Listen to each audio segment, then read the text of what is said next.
माता दी। आप सभी भक्तजनों का एक बार फिर से स्वागत है ज्ञान सभा बाय एपी महाराज के यूट्यूब चैनल में, जहां हम गीता श्रीमद् भागवत गीता का अध्ययन कर रहे हैं। आज हम 7वें अध्याय का पाठ करेंगे, जिसमें भगवान श्री कृष्ण अर्जुन से बोले, हे पार्थ, मुझ में मन लगाकर मेरी ही आश्रय होकर योगा अभ्यास करते हुए मेरे स्वरूप का संशय रहित पूर्ण ज्ञान होगा। सो सुनो, वह पूर्ण ज्ञान मैं तुम्हें बताता हूँ, जिसके जानने से तुमको इस लोक और में कुछ जानने की इच्छा न रहेगी।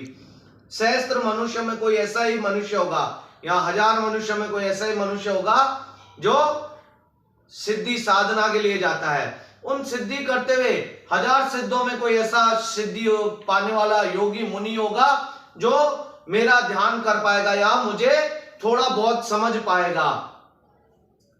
ये प्रकृति, ये जो माया है, इसमें पृथ्वी, जल, अग्नि, वायु, आकाश, मन और बुद्धि, अहंकार, ये 8 प्रकार की मेरी प्रकृति है।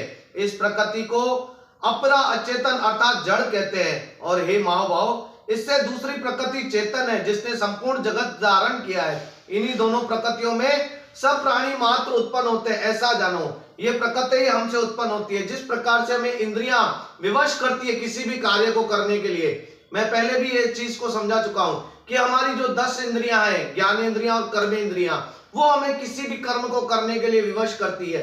तो इंद्रियों को वश में करने के लिए योग अभ्यास करना चाहिए। जब आप ध्यान करते हैं, जब आप मेडिटेशन करते हैं, तब आप इंद्रियों को वश में करना सीखते हैं। जब आप इंद्रियों और अपनी इच्छाओं को नियंत्रित करना सीखते हैं, जब इच्छाएं आपकी नियंत्रित होना चालू होती है, किसी भी इच्छा को आप जब नियंत्रण में करते हो, तो आप भगवान के बारे में जानना शुरू करते हैं। जैसे भगवान बता रहे हैं कि जो योगी होते हैं, उन योगियों में भी, 1000 योगियों में भी कोई ऐसा योगी होता है जो मेरे बारे में थोड़ा बहुत जान पाता है। भगवान कहते हैं सब जगह मैं ही विदित हूं।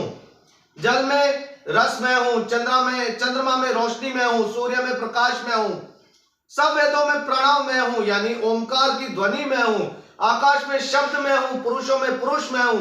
हे अर्जुन, पृथ्वी में जो सुगंध है वो मैं हूं, अग्नि में जो तेज है वो मैं हूं। ये पाप सभी सनातन बीज रूप, जिनको ही मुझको ही जानना, बुद्धिमानों में बुद्धि रूप और तेजस्वियों में तेज रूप, सब मैं ही हूं। काम और रोग रहित बलवान पुरुषों में बल, पुरुषों में धर्म के विरुद्ध न जाने वाला कर्म, सब मैं ही हूं। जो सात्विक, राजस और तामस पदार्थ है वह मुझसे उत्पन्न होते हैं, लेकिन मैं वहां नहीं रहता हूं। उत्पन्न भले ही भगवान कहता है मुझसे हो रहे, सात्विक, राजस और तामस उत्पन्न मुझसे होते हैं, वहां मैं नहीं हूं। क्योंकि उस कार्य को करने के लिए भगवान ने हमें बुद्धि दी है, अपना विवेक दिया है कि आप कोई कार्य अच्छा कर रहे हो या बुरा कर रहे हो, अपने विवेक से आपको समझना है। भगवान हर जगह विदित है, लेकिन कहीं जगह भगवान ने, जो भगवान से उत्पत्ति हो रही है, वहां भगवान नहीं है। और भगवान क्या समझाने की कोशिश कर रहे हैं, उस कार्य के लिए मैंने आपको आपकी बुद्धि, आपका विवेक दिया है, जिसका उपयोग करके आप इन चीजों को समझ सकते हैं, जान सकते हैं। और भगवान श्री कृष्ण अर्जुन से 7वें अध्याय में यही बता रहे हैं, जो जिज्ञासु है, जो दुखी है, जिनके पास कोई कामना नहीं है, जो मुझ में सदा एकाग्रचित्त और केवल मेरी भक्ति करने वाले ज्ञानी पुरुष है, क्योंकि मैं ज्ञानियों को अत्यंत प्रिय हूं और वह मुझको प्रिय है। जो ज्ञानी होते, जो भक्त होते, जो भक्ति करते हैं, जो भगवान का नाम सुमिरन करते हैं, भगवान कहते हैं वो भक्त मुझे अत्यंत प्रिय है। जिस प्रकार से भगवान